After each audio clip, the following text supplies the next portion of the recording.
acusação do Ministério Público sobre o caso Tutti Frutti tem uma longa lista de golpes e bastidores com os quais Sérgio Azevedo e Carlos Eduardo Reis, ambos do PSD, figuras fundamentais nesta malha, conseguiram afastar elementos do seu próprio partido para colocar outros em diferentes lugares. Foi o que aconteceu em diversos órgãos da Câmara Municipal de Lisboa.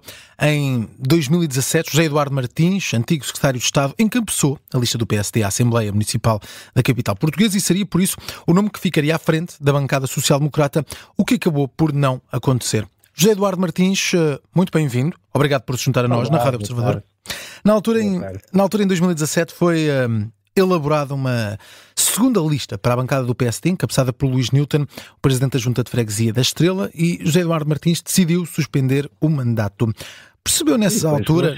Sim, mas percebeu na altura que tinha sido alvo de um golpe orquestrado por pessoas que agora são acusadas? As pessoas não podem estar a ser acusadas penalmente do que me fizeram a mim, porque nós até podemos brincar com palavras e dizer que foi uma patifaria. Crime não foi, com certeza. Repare, é a mesma coisa que se você mandar aí na redação e tiver poder e competência para isso, em vez de contratar 3 jornalistas, se contratar 3 amigos, isso parece mal, dará mau resultado, é asneira. Mas crime não é se você é a pessoa que é o acionista encarregue de gerir a redação. Sendo que estamos a falar de cargos para funções públicas? Não estamos. Estamos a falar disto. Já agora, deixe-me só, vamos lá ver. Eu acho que o que se passou é inacreditável, faz muito mal ao PSD, já lá vamos, mas acho que essa é a primeira coisa que nós não podemos misturar planos. Pode haver aqui na Operação Tutti Frutti, não digo que não, vários aspectos com incidência penal. O que aconteceu aqui, eu não tinha direito nenhum ao lugar de líder da Assembleia Municipal. Foi o candidato à Assembleia Municipal, quando a Teresa Leal Coelho foi candidata à Câmara. Uma situação muito difícil, vocês recordam-se, o PSD teve o pior resultado sempre, portanto, o que fui dizer é um desidrato de obrigação. Eu fui candidato à Assembleia Municipal, estou disponível para liderar a bancada. Isso não é uma coisa automática, passa por uma eleição dos meus pares, ou seja, dos outros que foram eleitos para a Assembleia Municipal. O que sucedeu aqui é que a estrutura do PSD, Conselhia Distrital, o Luís Newton, o Pedro Pinto, Presidente da Distrital, todas essas pessoas, no dia das eleições, depois de eu me ter disponibilizado para ser candidato, no dia das eleições apareceram a dizer que a Distrital tinha decidido e ele, Newton, tinha decidido que a lista era outra. E eu, também para ser absolutamente franco, enfim, achei uma palermice, porque achei que o resultado ia ser o que foi, uma espécie de ausência de oposição na Assembleia Municipal. Voltando à sua primeira pergunta, tal como disse em 2017 numa entrevista à vossa jornalista Rita Diniz na sequência de tudo isto, também me pareceu que o principal motivo foi eu basicamente querer, nem os conhecia, mas não apareciam lá, havia uma senhora que era ao mesmo tempo deputada e empregada de si própria, assim umas coisas, e eu basicamente fui a uma reunião e disse: nós precisamos de um especialista em contratação pública, de alguém que saiba ler as finanças da Câmara e de um urbanista para fazermos a oposição. E julgo ter percebido logo na altura que estava uma espécie de quebrar com alguma tradição ou uma coisa assim, porque as pessoas já tinham pensado que eram as pessoas da estrutura do PSD que serviam para aqueles lugares. Ora, no dia da eleição, como lhe disse, apareceu o Luís Newton a querer ser candidato, e só está encantado da vida, não, ficamos já por aqui e vocês fazem a lista que querem, até porque era o que mais me faltava num quadro de tanta mágoa como a que foi o resultado desta eleição, era o que faltava piorar as coisas, mas sim, o que eu percebi na altura basicamente e não percebi e não foi assim com grande surpresa, também devo dizer, é que era preferível manter o status quo do que fazer alguma coisa e começar a fazer oposição a sério. E, portanto, eu na altura suspendi o mandato. Um ano depois, já tinha havido início de Operação Tutti Frutti. E um ano depois, eu reuni com o presidente da Distrital, que era o mesmo, o Dr. Pedro Pinto, a dizer-lhe: olha, eu acho que isto é mesmo uma situação grave para o PSD. Mas eu não estou para continuar aqui neste limbo de mandato suspenso e, portanto, se vocês querem continuar tudo como está até agora, eu, pela minha parte, vou renunciar ao mandato porque não quero ser associado a isto, seja de que forma for. Não, agora conhecendo o Presidente da Distrital nessa altura era que sim, senhora, que compreendia a minha decisão de renunciar ao mandato e eu renunciei ao mandato. Ponto. Final. Parágrafo. Conhecendo estas escutas, confirmou as impressões que tinha na altura e que, aliás, relata nesse artigo? Judito, se vocês quiserem dar ao trabalho de ler a vossa entrevista, a entrevista que me fizeram em 2017, confirmei. Assim, se nós formos cotejar o que eu vou dizendo, achar que só havia duas possibilidades, mas que a terceira era esta, e uma pessoa depois vai ouvir as escutas e anda tudo a dizer, nem pensar, deixar o José Eduardo constituir um gabinete mesmo antes das eleições, quer que lhe... quer que eu conclua o quê? Está ali tudo mais ou menos carrapachadinho e novamente vou lhe dizer, acho um bocadinho uma miséria moral, mas no que me diz respeito, crime não vi.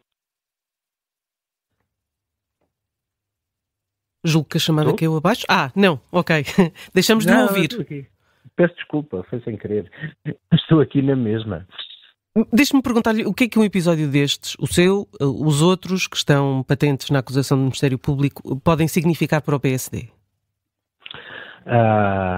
Eu acho que são, vamos lá ver, em primeiro lugar, para o PSD, quem olhar para este caso e pensar que isto é um problema do PSD, manifestamente está a querer fugir ao país, à realidade, está a querer fazer de conta que o mundo não é o que é. Isto não é um problema do PSD. O problema dos caciques, das eleições diretas, do que elas condicionam, que é no fundo o que está aqui em causa, é um problema do PSD, é um problema do PS, é um problema de todos os partidos que forem grandes e todos os partidos que forem autárquicos.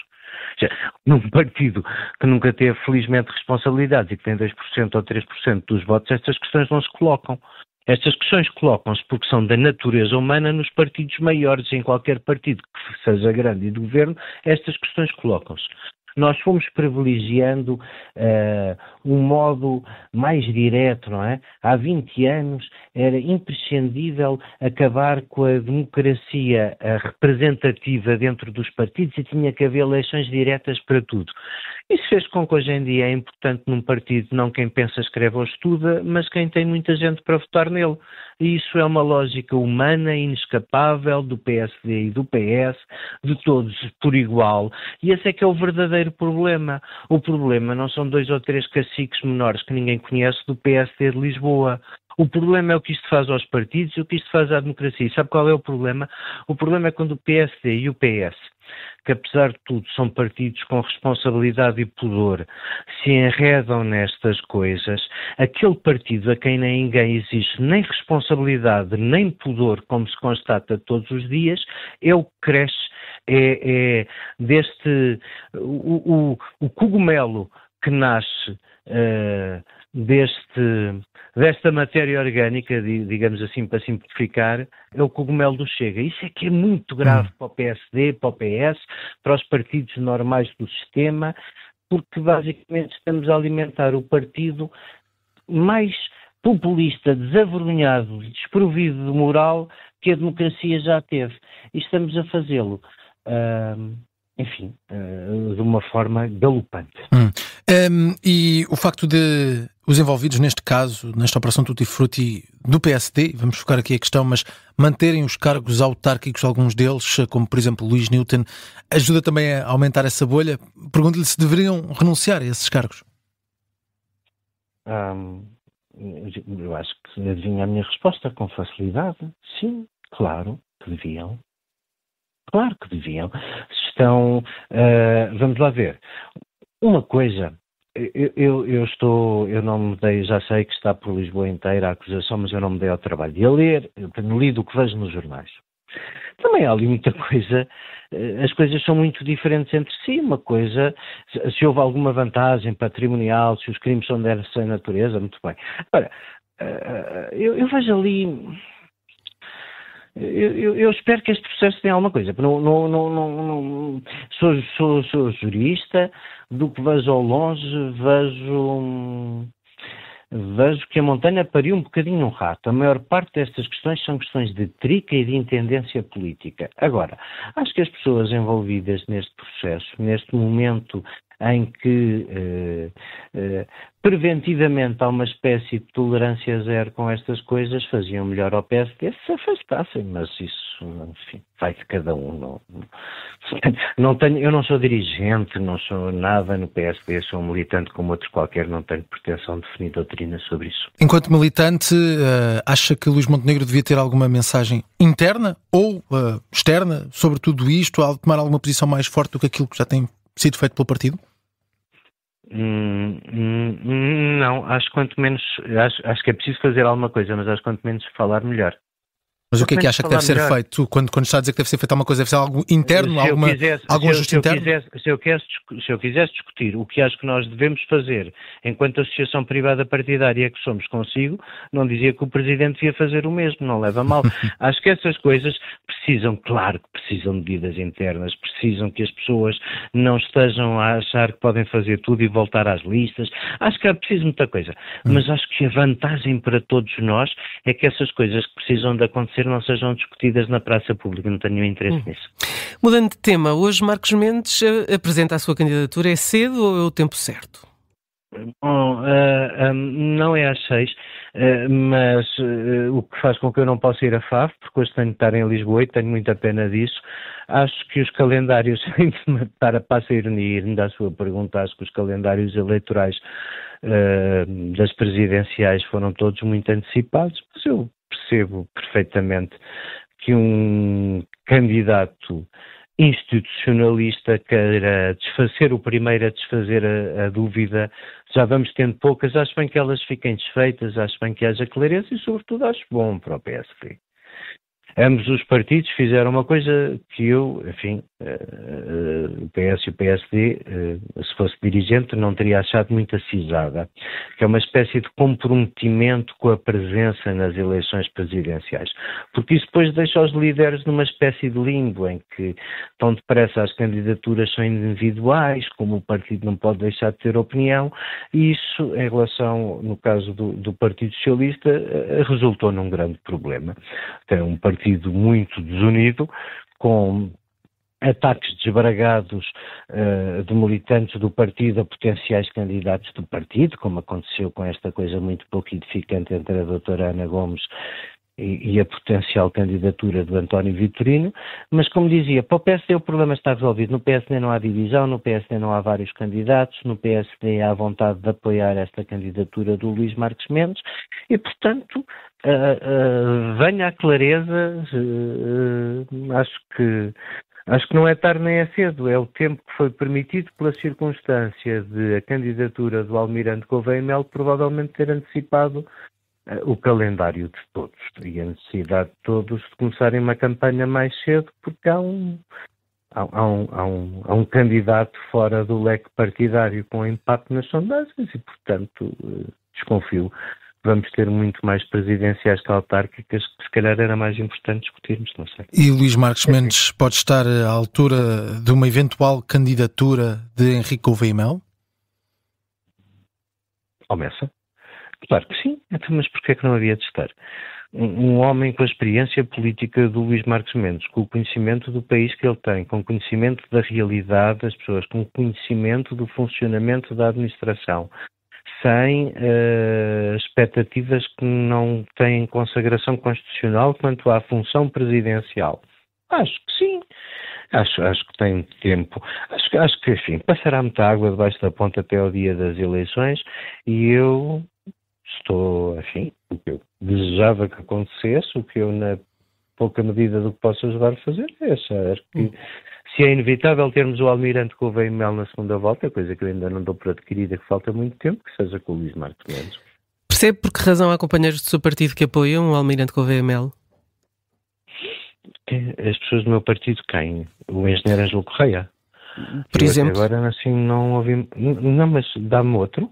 É que eu ainda não tenho outro. Não posso dizer Isaltino Moraes, obviamente, mas percebe o que eu quis dizer. Não posso, é verdade. Mas não pode. Eu tenho muita admiração pelo doutor. Mas posso dizer Carlos Carreiras, por exemplo, que deixou implícito que sim. Eu não vi essa declaração taxativa. Taxativa não. Pois não. Então se quer dizer que os exemplos que temos até agora são só o Sr. Engenheiro Ângelo Correia. Bom, se é isso, eu acho que não virá mal ao mundo e nem é propriamente assim. Se houver mais vozes a juntar-se a ele, será representativo, se não será só a opinião dele. E o que é que espera ouvir de Luís Marcos Mendes esta tarde, nesta apresentação de candidatura? Espera definição aqui já de algumas políticas que quer levar para a campanha? O que é que espera ouvir do candidato? Espero ouvir uma proposta de sobriedade da função presidencial e do seu entendimento. Não espero, seguramente, que um Presidente da República no nosso sistema semipresidencial, com os poderes que o Presidente da República tem constitucionalmente, o que eu espero é que não venha para aí, como tenho visto noutros casos, uma espécie de venha da cobra de salvação do país a partir de Belém, porque isso pura e simplesmente não é real, não é possível, não é sério, não é a discussão que devemos ter. Falava há pouco da possibilidade de Marcos Mendes chegar a uma segunda volta. Nós temos o espectro partidário também da direita dividido. Porque considera que o André Ventura é de direita. Vou ter que considerar. Eu lamento, eu considero um corpo estranho. Mas e temos também Mariana Leitão. Eu posso... Quem? Mariana Leitão, da Iniciativa Liberal. Sim, tem razão, desculpe. Mas quer que eu comente a candidatura da doutora Mariana Leitão? Não consigo, eu mal a conheço, os portugueses ainda menos. A Iniciativa Liberal não é um partido com expressão eleitoral, portanto isso é uma candidatura partidária, não é? Não é exatamente uma candidatura à presidência da República. Eu isso não leva a mal, não posso. Agora, sim, o doutor André Ventura, isso sim, vai a todas as eleições. Agora, sabe porquê que eu tenho dificuldade em pôr assim diretamente o Dr. André Ventura na direita? É porque eu ando cá há muitos anos e se considerarmos que aqueles 20% existem à direita do PSD, ou alguma vez existiram à direita do PSD, porque se é na direita que os queremos pôr, é à direita do PSD que os pomos, então se calhar a direita sempre foi uma grande maioria sociológica em Portugal. Vocês acham que sim? Eu acho que não. Os votos do Dr. André Ventura não são transferências da direita. Aquilo é um partido que vai buscar votos praticamente a toda a gente que é ressentida. E o ressentimento não é monopólio da direita, muito pelo contrário. Mas o ressentimento também estará no Almirante Gouveia e Melo, porque claramente, quando se vê sondagens destas... Claro, é isso que eu quero dizer, Judito. É isso que eu quero dizer. Tanto o Almirante Gouveia e Melo como o Dr. André Ventura seguramente até podem, se nós conseguíssemos, na pureza do que as sondagens não apuram, saber quem vota ali, eu diria que os votos que faltam ao Luís Marcos Mendes seguramente não estão no André Ventura. Esses são os votos do André Ventura, que já percebemos que é uma espécie de Trump como ele gostaria, não é? Que é aquele registro, lembram-se que o Trump dizia que podia dar um tiro a alguém na Quinta Avenida que não perdia votos. O Chega vai passar por todos os escândalos do mundo, até porque os atrai com naturalidade, mas não vai perder votos. Agora, contar isso como a direita, a nós baralha-nos, porque isso nunca foram votos que existiram. Nunca houve 20% de votos à direita de PSD, isso não existe. Mas de todo lado. Só para perceber, agora, acha que os casos que estão a marcar o Chega são populistas, são pessoas, os casos que estão a marcar o Chega não lhes fazem diferença nenhuma. Não vão fazer diferença nas presidenciais, nem a André Ventura? Nenhuma. Aquilo são pessoas que já votam, desculpe, com toda a franqueza, de nariz tapado. É um bocado indiferente. Mais escândalo, menos escândalo. Para o doutor André Ventura, repare, uma coisa são aquelas pessoas naquele núcleo muito pequeno, que são os eleitores do Bloco de Esquerda. Há muita gente que tem uma ideia, legitimamente, uma concepção socialista de sociedade que acha que não existe no Partido Socialista. Esses, quando veem os jovens dirigentes do partido, que nunca foram empregados de ninguém, toda a vida foram patrões no partido, a despedir grávidas, esses ficarão desiludidos. Há ali um impacto. Eu conheço vários que levaram um murro nas suas convicções quando viram os jovens dirigentes do Bloco, a quem tinham por melhores pessoas, fazer o que fizeram. O doutor André Ventura vive da desfaçatez, da falta de vergonha. Ali não há mal que... Repare, isto vai continuar a acontecer. Hoje há um caso de um senhor que recorreu à prostituição confessadamente e depois, afinal, o rapaz era menor. Houve o caso do roubo das malas, isso tudo. Eu não acredito que isso faça moça ao Chega. É como eu digo, aquilo é como a perdiz. As pessoas já vão de nariz tapado. Portanto, o que querem é fazer um voto de rejeição do sistema. No Almirante também há um bocadinho disso. Certo que os votos que faltam ao Luís Marques Mendes não estão no André Ventura. E então, olhando... São com o Almirante. Portanto, eu acho que não vale a pena tomar o André Ventura como adversário. Vale a pena, se me permite. Eu acho que o verdadeiro adversário do Luís é o Almirante, não é o André Ventura. E assumindo isso de frente... o André Ventura não é mais nem menos do que aquilo que é sempre. São aqueles votos que ali estão daquelas pessoas.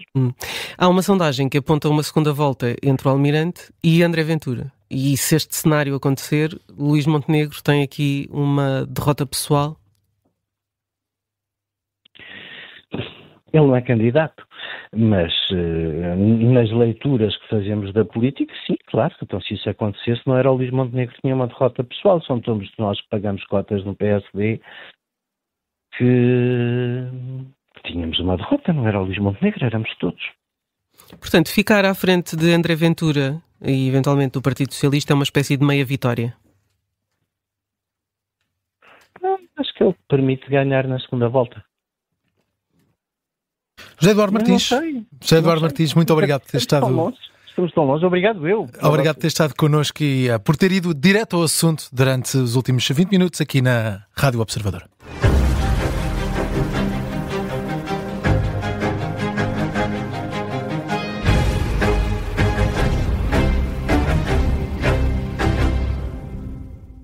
Se gostar deste podcast, pode seguir, dar 5 estrelas e comentar o episódio na Apple Podcasts ou no Spotify.